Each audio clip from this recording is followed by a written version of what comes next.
اگر آپ کو میری یہ ویڈیو پسند آئے تو like, comment and share, subscribe کرنا مت بھولیے۔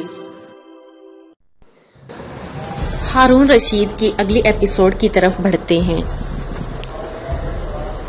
اس کے بعد بات یہاں تک پہنچ گئی، جہاں تک برسک کا تعلق ہے تو وہ بچہ ہے، ابھی ان کاموں سے اس کی کوئی دلچسپی نہیں۔ یہاں بیٹھے ہوئے اگر یہ سارے ابراہیم کے لیے اس لڑکی کو لانے کے لیے آمادہ ہیں اور تیار ہیں تو میں بھی جا کر اس لڑکی کو گھر لے آؤں گا۔ دیکھو میں نے ٹھان رکھی ہے، اسماعیل اور ابراہیم دونوں بھائیوں کی اکٹھی شادی کروں گا۔ بابا ابراہیم کے لیے اگر انابا کو یہاں لایا جائے تو مجھے کوئی اعتراض نہیں۔ اسماعیل کے یہ الفاظ ادا کرنے تھے کہ بڑی تیزی کے ساتھ شازیہ، عطریف اور ریان اور سماوا نے بھی اپنے الفاظ ادا کر دیے جو اسماعیل نے ادا کیے تھے۔ اس صورتحال میں قاسم اور جبرائیل مسکرا اٹھا۔ قاسم جبرائیل کو مخاطب کر کے کچھ کہنا چاہتا تھا کہ شازیہ قاسم کو مخاطب کرتے ہوئے کہنے لگی، بابا جس طرح محترم جبرائیل نے کہا ہے کہ انابا نام کی وہ لڑکی اس وقت مہمان خانے میں ہے، کہ ایسا ممکن نہیں ہے کہ آپ ابھی جائیں اور اسی وقت اسے لے آئیں، جیسا کہ وہ قیدی کی حیثیت سے یہاں آئی ہے، اسلام قبول کر چکی ہے اور اس کا آگے پیچھا بھی نہیں ہے۔ امیر المومنین کی بڑی مہربانی ہے کہ انہوں نے اسے بیٹی کی حیثیت سے ابراہیم کے سامنے پیش کیا۔ یہاں تک کہنے کے بعد شازیہ پھر رکی اور پھر اسماعیل کی طرف دیکھتے ہوئے کہنے لگی، انابا کو لانے کے لیے آپ کو بھی بابا کا ساتھ جانا چاہیے۔ اسماعیل فوراً اٹھ کھڑا ہوا اور قاسم کی طرف دیکھتے ہوئے کہنے لگا، بابا وقت ضائع نہ کریں، اٹھے محترم جبرائیل کو بھی ساتھ لے کے چلتے ہیں۔ اس پر قاسم اٹھ کھڑا ہوا، جبرائیل بھی کھڑا ہوا، پھر تینوں حویلی سے نکل گئے۔ باقی سب لوگ دیوان خانے میں بیٹھ کر بڑی بے چینی سے ان کی آمد کا انتظار کر گئے تھے۔ کوئی زیادہ دیر نہ گزری تھی کہ قاسم، جبرائیل اور اسماعیل حویلی میں داخل ہوئے۔ انابا ان کے ساتھ تھی، اسے دیکھتے ہی سب سے پہلے شازیہ بھاگتی ہوئی باہر نکلی، انابا سے گلے ملی۔ جب دونوں ایک دوسرے سے بغلگیر ہوئی تو اپنا منہ انابا شازیہ کے کان کے قریب لے گئی اور کہنے لگی، اگر میں غلطی پر نہیں ہوں تو تم شازیہ ہو، بھائی اسماعیل کی منگیتر، تمہارا حسن واقعی شیبہ کی حد تک غضب ڈھانے والا ہے۔ شازیہ مسکرا دی، انابا کی پیشانی چومنے لگی، تمہارا اندازہ درست ہے۔ اس کے بعد جب بھاگ کر سماوا اسے ملی تو پھر انابا بول اٹھی، اگر میں غلطی پر نہیں ہوں تو یہ سماوا ہے۔ اس کے بعد ریان گلے ملی، اس کا نام بھی اس نے پکارا۔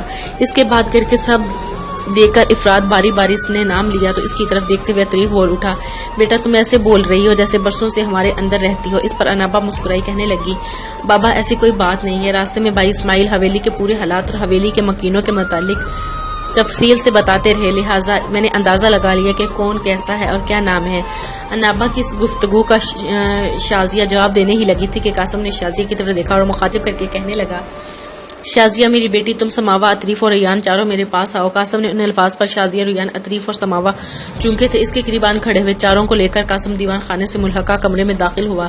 جب وہاں نشستوں پر بیٹھ گئے تب سب کو مخاطب کر کے کہنے لگا، میں اپنے خداوند کا محترم کا بے حد شکر گزار ہوں، اس نے مجھے پہلے شازیہ کی صورت میں انتہائی خوبصورت اور حسین بیٹی عطا کی، اب ایک ایسی ہی بیٹی مجھے ابراہیم کے لیے بھی میرے خداوند نے عطا کی ہے۔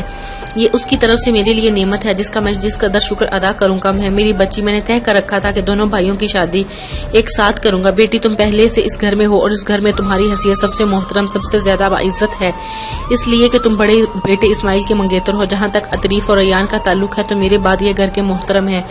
عطریف بھائی ہے، ریان بہن ہے، چاروں کو علیحدہ اس لیے بلایا ہے کہ میں تم سے یہ پوچھنا چاہتا ہوں کہ اب میں وقت ضائع کیے بغیر دونوں بیٹوں کی شادی کر دینا چاہتا ہوں۔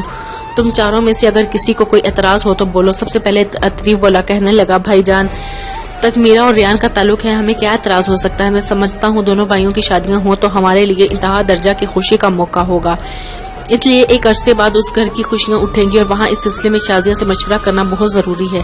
یہ اس گھر کی سب سے زیادہ اہم شخصیت ہے۔ اور پھر عطریف اپنی بات مکمل نہ کر سکا اس لیے کہ شازیہ بول پڑی۔ قاسم کی طرف دیکھتے ہوئے کہنے لگی، بابا میں آپ کی بیٹی ہوں، آپ کا فیصلہ میرے سر آنکھوں پر، میں آپ سے کسی بھی فیصلے کے روگردانی نہیں کر سکتی۔ میں سمجھتی ہوں آپ کو مجھ سے مشورہ کرنا تھا، نہ مجھ سے پوچھنا چاہیے تھا، بلکہ آپ کو تو بس آخری فیصلہ کر دینا چاہیے تھا، اور آپ کا فیصلہ ہی مجھ جیسی بیٹی کے لیے حکم کا درجہ رکھتا ہے۔ شازیہ کا جواب سن کر قاسم خوش ہو گیا تھا، کہنے لگا، میری بیٹی، میں تم سے یہی الفاظ سننا چاہتا تھا، تم نے میرا دل خوش کر دیا۔ ابھی تھوڑی دیر تک میں تمہیں رقم دیتا ہوں، ریان، سماوا اور انابا کو اپنے ساتھ لے جانا، ابراہیم اور اسماعیل کی اگر تم سب کے ساتھ جانا چاہیں تو انہیں بھی ساتھ لے کے جاؤ، اور دونوں بہنیں اپنی بھری کے لیے جو کچھ خریدنا چاہتی ہو خرید لو، لیکن شادی کا سامان بہترین عمدہ ہونا چاہیے۔ اس کے لیے میری بچی تم رقم کی فکر نہ کرنا، نقدی میں تم کو وافر مقدار میں دوں گا۔ اس کے ساتھ قاسم اٹھ کھڑا ہوا اور کہنے لگا، اب اٹھو دیوان خانے میں چل کر یہ سب کو خوشخبری سناتے ہیں۔ چاروں اٹھ کر اہل خانہ میں آئے۔ اپنی نشست پر بیٹھنے کے بعد قاسم نے کہنا شروع کر دیا، میرے بچوں، میں نے عطریف، ریان، سماوا اور شازیہ کے ساتھ مل کر ایک فیصلہ کیا ہے کہ اسماعیل ابراہیم دونوں بھائیوں کی شادی ہوگی۔ اسماعیل اور ابراہیم میرے دونوں بچوں تھوڑی دیر تک شازیہ، انابا، سماوا، ریان کے ساتھ بازار جانا اور جو چیزیں یہ خریدنا چاہیں خریداری کی ان میں مدد کرنا۔ اس میں نقدی شازیہ کو دیتا ہوں، لیکن ساری خریداری شام سے پہلے ہو جانی چاہیے۔ یہاں تک کہنے کے بعد قاسم اپنی جگہ سے اٹھا، دوسرے کمرے میں گیا،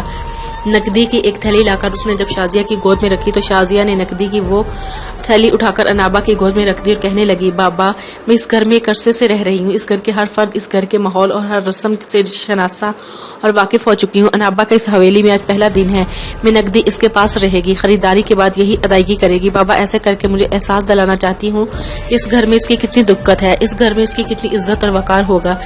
جب تک شازیہ بولتی رہی، انابا توصیفی انداز میں اس کی طرف دیکھتی رہی۔ جب وہ خاموش ہوئی تب انابا آگے بڑھ کر اس سے گلے ملی، اس کا منہ کئی بار چوما، پھر کہنے لگی، میری بہن، میں تیری عظمت، تیری فراخ دلی کو صد بار سلام پیش کرتی ہوں، لیکن نقدی تیرے پاس ہی رہے گی۔ تو بڑے بھائی اسماعیل کی منگیتر ہے، اس لحاظ سے تیرا رتبہ سب سے اہم ہے۔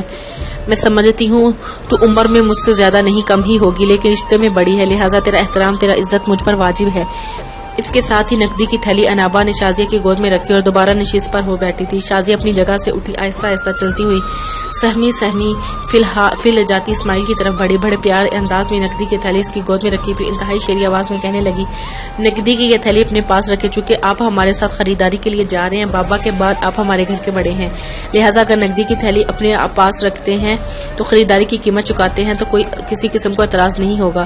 شازیہ کی اس حرکت کو سب نے پسند کیا۔ پھر اسماعیل، ابراہیم، شازیہ، انابا، ریان اور سماوا سب اٹھے اور خریداری کے لیے بازار کی طرف چلے گئے۔ اگلے روز بڑی دھوم اور شان و شوکت کے ساتھ اسماعیل اور ابراہیم کی شادی شازیہ اور انابا سے ہو گئی تھی۔ انہی دنوں فرانس کے بادشاہ سلیمان کی طرف سے خیر سگالی کا پیغام لے کر ایک وفد آ پہنچا اور ہارون رشید سے ملاقات کی استدعا کی اور التجا کی۔ ہوا کچھ یوں کہ شارلیمان نے اپنے باپ کی موت کے بعد تاج و تخت کا وارث بنا لیا۔